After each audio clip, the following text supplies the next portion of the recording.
Applause. Back in 2020, when the pandemic was still causing all kind of chaos, I started driving for Uber to make ends meet. I was laid off from my retail job and needed quick income. The thing about ride-share gigs is you see all kinds of people, especially when you're working late nights like I was.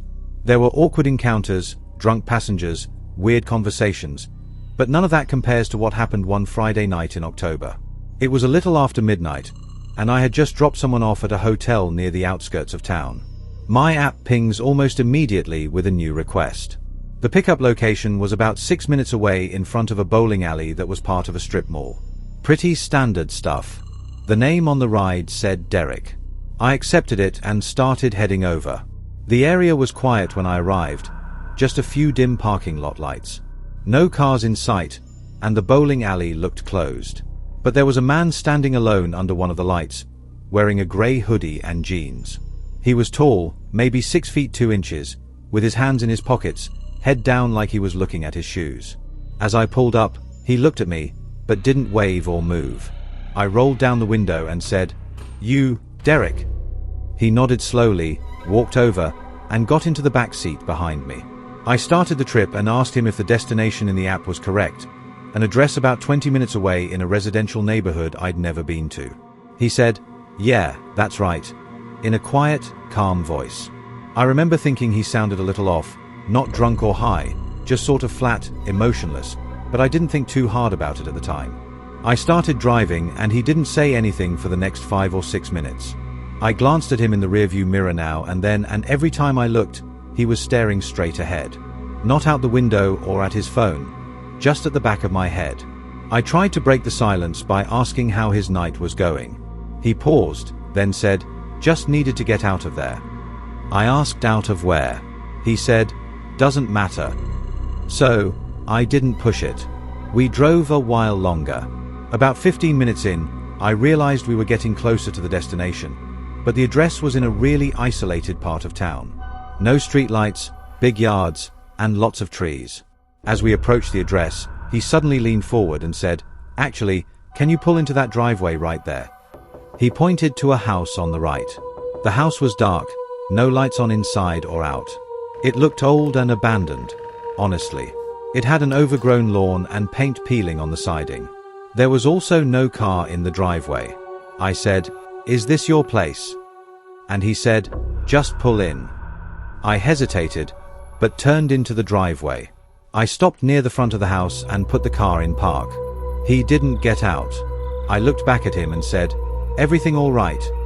He stared at the front door and said, "Wait here." And he got out and started walking toward the house. He didn't go to the front door. He walked around the side of the building and disappeared from view. I sat there for maybe 2 minutes trying to decide what to do. The ride was technically still going. I didn't want to drive off and get penalized, but I also felt like something wasn't right. My gut told me this guy wasn't just heading inside to grab something. Finally, I ended the trip manually. I marked it as complete and started to back out of the driveway. But before I could shift into reverse, I saw him walking back toward the car fast. His hands were empty and he had this strange look on his face like he was angry or excited. I unlocked the doors because I didn't want to make it a confrontation, but something in me was screaming not to let him back in. He opened the rear door, got in, and said, "Take me to the other place." I asked what other place. He said, "Just drive. I'll tell you." I said, "You need to put it in the app." He didn't answer. He just stared at me in the mirror. I said again, "I can't take you anywhere unless you put it in the app." He didn't say a word.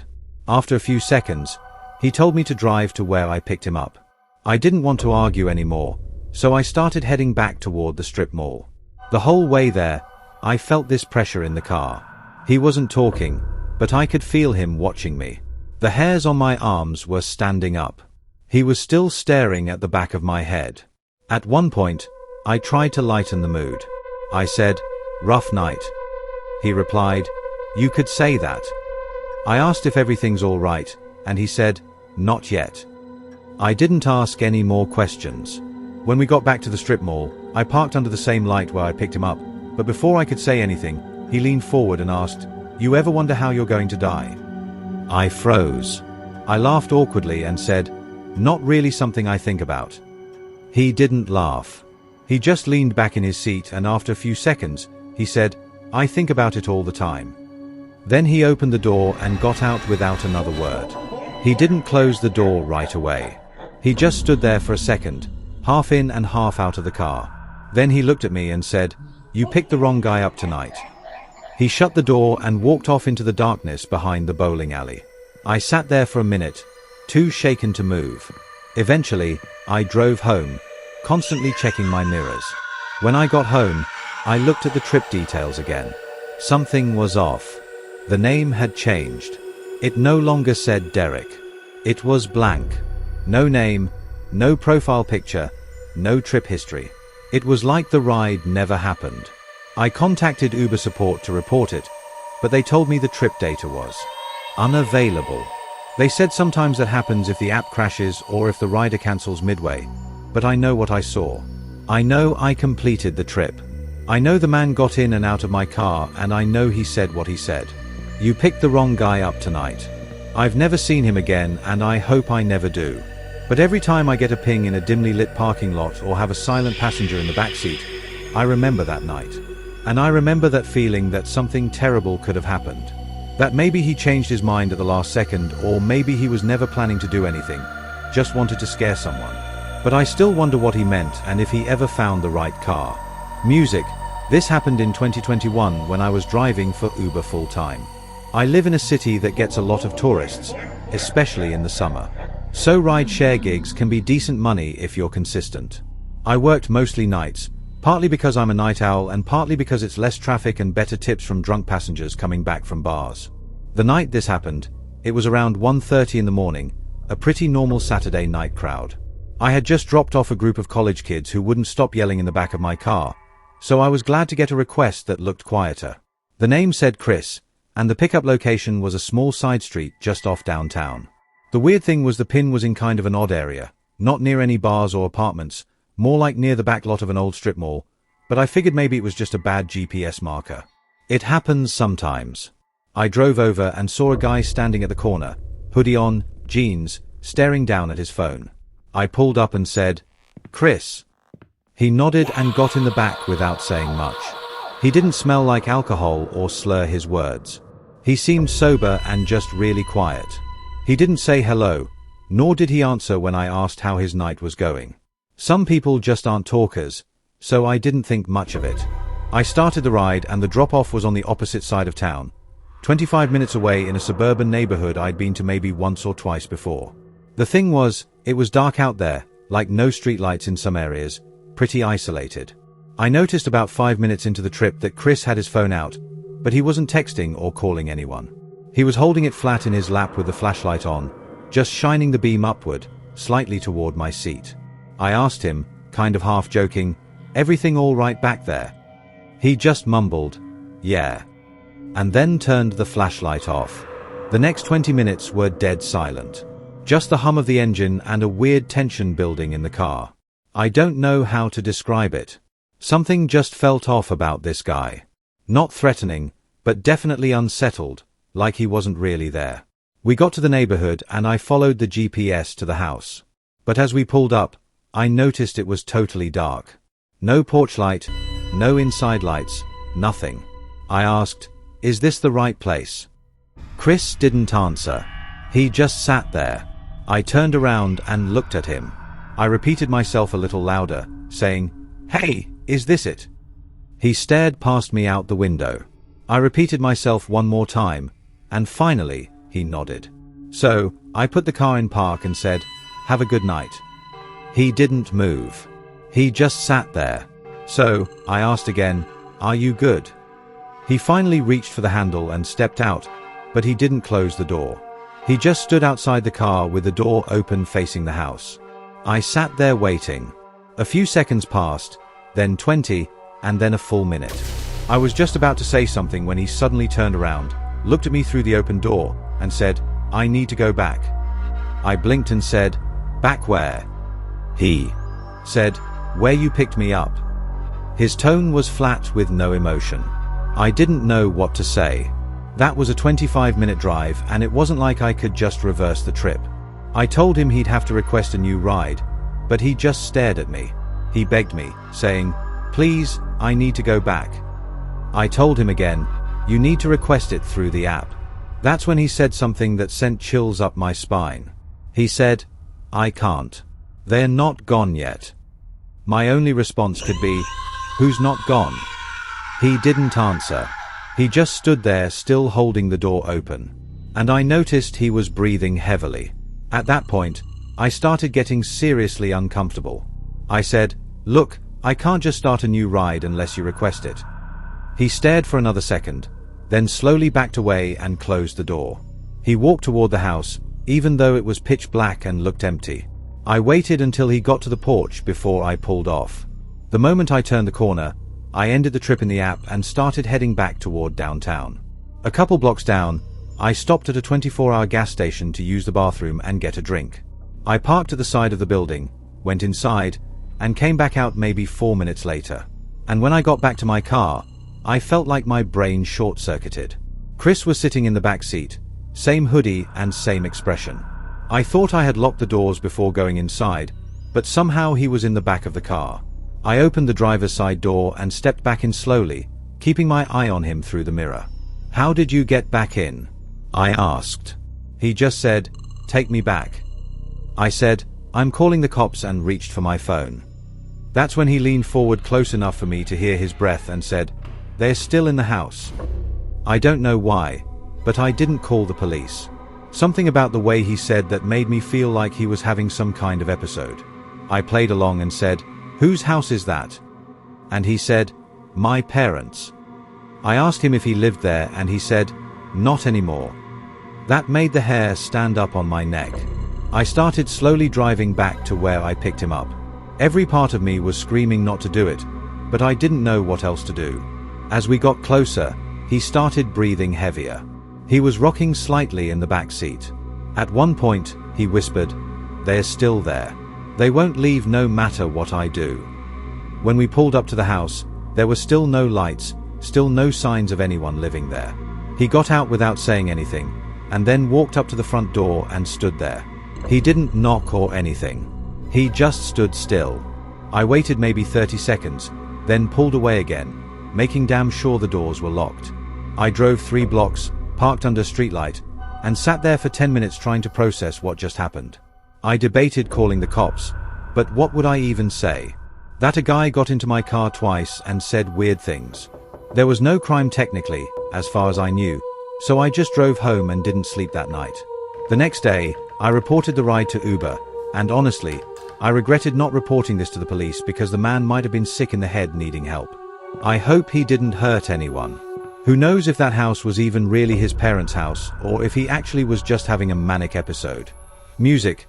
I'm an 18-year-old girl that lives alone in my apartment with my dog. I live about 8 miles out of town, so getting food delivered can be a hassle sometimes. I never thought anything of Uber Eats being bad. You may hear some stories, but never think they will happen to you. At least that's what I thought. It was Friday evening. I was cleaning my apartment, getting ready for my boyfriend to come over.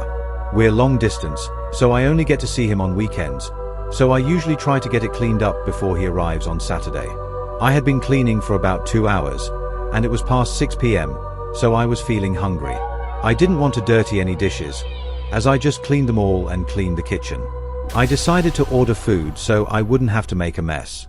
I ordered my food and got the notification that my driver was on his way and driving a white Honda Fit Sport. I'm a young girl living on my own, so I have my delivery instructions set to leave my order at my door for contactless delivery. I was sitting in my living room watching TV when I got the notification that my food was delivered.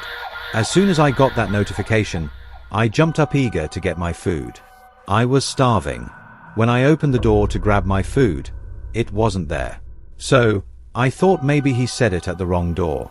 But looking down at all the doors, none of them had the food at them. So, I went back in and was going to message him when I heard a knock at my door. It was my next door neighbor.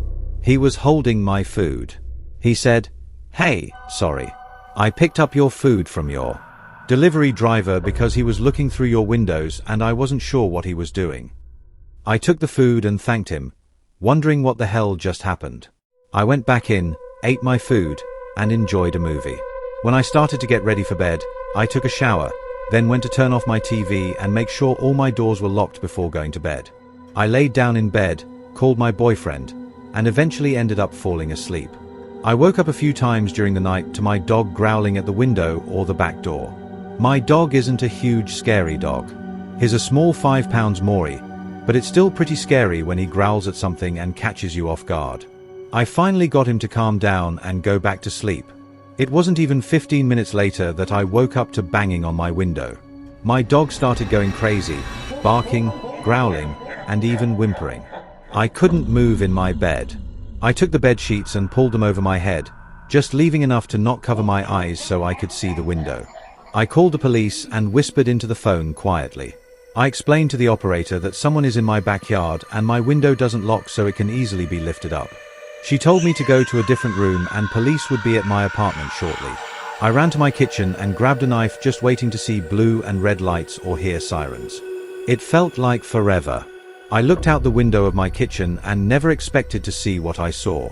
The Uber driver's car that delivered my food. His car was sitting across the street from my apartment. When you open the door to my apartment, there's a large open field to the left that's used for parking trailers and letting dogs play. He was parked there, but I didn't see anyone in the car. I put 2 and 2 together and thought to myself, he's in my backyard. The police finally arrived. I could barely even speak. I was shaking and crying. I explained to one officer what happened while the other went to check out my backyard, which is where my bedroom window is. Another officer who arrived went to check his car because it was still in the field, but he wasn't in his car. The 2 officers came back and started talking with the officer I was speaking to, telling her there's footprints in my backyard, which it had just rained the night before, so it was very muddy outside. I started panicking once I heard that. Not just because that's not what you want to hear, but also because where was this guy if he didn't come back arrested with the cops and wasn't in his car? My neighbor came outside to see what was going on. The officers explained to him what was happening. Then he spoke about how he picked up my food for me earlier that day. The neighbor invited me to sleep over at his apartment for the night if it made me feel any better. Oddly, I passed on the offer, and when all the cops left, I went back into my apartment. Thinking it was all over, I took a few hours to get comfortable enough to fall asleep. But at 2 a.m., I woke up to banging on my front door and heard police. There's no way this is happening right now, I thought to myself. I got up and went to my front door, scared to open it. It was the woman I spoke to earlier. She explained they stayed at my apartment hidden to watch for that guy in case he showed back up. And he did. They caught him walking up to my front door, thinking he was going to try to find a way in. My heart fell to my stomach when I heard her say that. She then explained he was arrested and I don't have to worry about him anymore. I thanked her and went back to try and sleep. Unfortunately, I couldn't fall asleep this time. I also don't use Uber Eats anymore when I'm home alone. Music. I was 26 at the time and I'm male. I was in Washington, D.C. on a sort of vacation visiting my then fiancée. I'll call her Sarah for the sake of the story. I was visiting for a graduation she was having for her basic training. It was a big deal for her family and she asked me to be there for it. So I said why not and booked the flight to be there. I'd be arriving about a week before the rest of her family, so she and I could have some time, just the 2 of us, before she would be busy with having all of her family there for the occasion. She stayed with me at my hotel during this time, and eventually we decided we wanted to go and explore some of the nearby historical sites that Washington had to offer. I'd never been there, of course, so the idea piqued my interest and we decided to do it. Once we arrived at our location, we spent about 4 hours walking around and seeing all the sites from the Lincoln Memorial to the Washington Monument, the Congress Building, and even the White House. It really was a fun and exciting experience for myself to see all these places, as I had missed out on going on a school trip in high school to visit them. Sarah at the time seemed to appreciate my interest in them as well, and we really enjoyed ourselves. After we finally decided we had enough walking around and were ready to return to the hotel, we used the Uber app to call for a ride. We had used it earlier to arrive and had no issues, so we decided to just use it again for the ride back. Sarah made the request on her phone while I sat down under some shade and waited. I was pretty tired from all the walking we did, and I could feel my body just ready to get back to the hotel for a long-needed nap. Eventually, after about 10 minutes of waiting, a car pulled up in front of us along the side of the road. Sarah motioned for me that this was the car, as the place they stopped at was not a parking spot or a place a car would just stop at on its own. I stood up and followed her to the car, where she opened the back door and stepped inside, asking the man, "Uber for Sarah?" And he gave a slight nod without saying anything.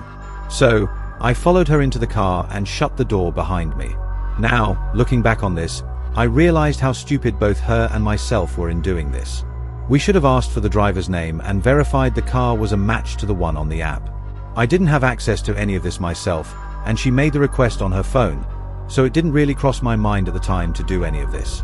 As we both sat in the back of the car, which was a grey cold minivan, the driver didn't speak to us. I found this a bit odd, as any other driver I'd ever had would at the very least greet me once I entered or confirmed my name. But this guy, nothing. He started driving without acknowledging either of us, other than the nod he gave when Sarah asked him if he was our Uber. And I did pick up on how weird it was, but I was tired and didn't really feel like trying to engage with the man myself. I laid my head back and just closed my eyes. I then felt a tap on my arm from Sarah after what felt like only 5 minutes of the drive. I opened my eyes and looked at her, and she didn't speak to me. I could see the look on her face was one of worry, and it had me wondering what exactly she was concerned about. She then pointed to her phone, which was showing the route the Uber would take to drive us back to our hotel. It didn't take me long to realize that the way we were going was not the way the route had said. In fact, it was the opposite way. I could see Sarah's face drain with color shortly after when a notification popped up on her phone saying our Uber had arrived, followed by a message from the driver asking where we were. My heart sank into the pit of my stomach. It was then I realized how dumb I was by not verifying the car and driver before we just both stepped in. The picture that was on Sarah's phone within the app did not match the driver, and I knew we had gotten ourselves into a situation. I slowly looked back towards the driver, but I didn't say anything. I didn't know what this man's intentions were or what he was capable of. And honestly, I didn't want to find out. I just knew at that moment I had to get both Sarah and I out of that car. I leaned forward and told the man that we had changed our minds and would be fine just being led out where we were in an attempt to get us out of the situation without alarming the man of what we knew. He glanced at me through the rearview mirror in the first actual acknowledgement of us he had given since we stepped into the vehicle. I caught his glance as he stared at me without saying a word in what felt like minutes, but was probably only 10 seconds. He didn't stop the car, though. He didn't even say a word in response to me and just kept driving the car as if nothing had been said. My patience had run out, and I knew whatever this man had in store for us wasn't good. I then did the only thing I could think of at that moment and reached into my pocket, pulling out my pocket knife. I flipped the blade out, and without wasting another second, I told the driver, "I know you're not our Uber driver. I don't know what your plan is here or what you think you're about to do to us, but I have a knife, and if you don't pull this car over right now, I have no problem using it." Driver's eyes quickly looked at me again within the rearview mirror, and I knew he could see the knife gripped tightly in my hand. He quickly pulled the van over, and I heard the doors unlock. Sarah and I wasted no time in getting out of that car as fast as we could. The moment we were both out, the man sped off.